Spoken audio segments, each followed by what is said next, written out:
অর্থনীতির পরিবর্তন না হলে শিক্ষা ব্যবস্থার স্থায়ী গুণগত পরিবর্তন সম্ভব নয়। বিকেলে সমাজতান্ত্রিক ছাত্র ফ্রন্টের সেমিনারে এমন তথ্য তুলে ধরেন আলোচকরা। অবৈতনিক শিক্ষা কাঠামোর পরিধি বৃদ্ধির পাশাপাশি এ খাতে বিনিয়োগ বৃদ্ধির পরামর্শ দেন তারা। বাংলা, ইংরেজি ও আরবি মাধ্যমের সমন্বয়হীনতা দূর করতে সরকারের প্রতি আহ্বানও জানান শিক্ষাবিদরা। এমআর আসাদের রিপোর্ট।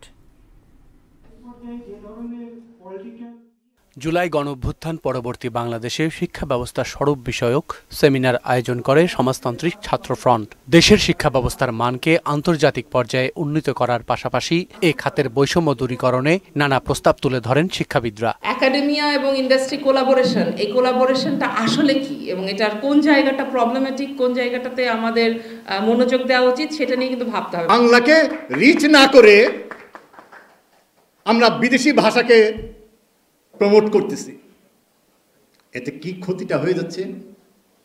এখন উচ্চবিত্তের ছেলে মেয়েরা দেশে নাই, মেধাবীরা দেশে নাই। ক্রিটিক্যাল থিংকিংই হচ্ছে একটা ভালো শিক্ষা ব্যবস্থার ফাউন্ডেশন। অবৈতনিক শিক্ষার পরিসর বাড়ানোর যৌক্তিকতা তুলে ধরেন অধ্যাপক সলিমুল্লাহ খান। মেধা যাচাইয়ের পথ ও পদ্ধতি নিয়েও কথা বলেন তিনি। যদি আমরা শিক্ষা ব্যবস্থার সাময়িক পরিবর্তন আনতে চাই তাহলে আমাদের বিনিয়োগ বাড়াতে হবে এবং রাষ্ট্রকে সে দায়িত্ব নিতে হবে। কথাটা দেখেন কিরকম উপবৃত্তি, তাকে অল্প সাহায্য করছেন আর কি।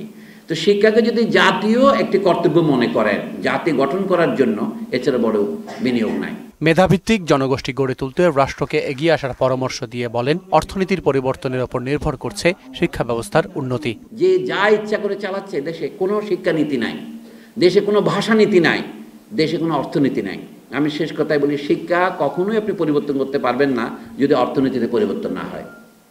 শেষ বিচারে এটা হচ্ছে অর্থনৈতিক ব্যবস্থায় আপনি যে অর্থনীতি এখানে চলছে শুধুমাত্র টাকা পাচার দুর্নীতির কথাই বলছে, সুনীতির মাধ্যমে যেটা চলছে সেটা তো চরম অন্যায়।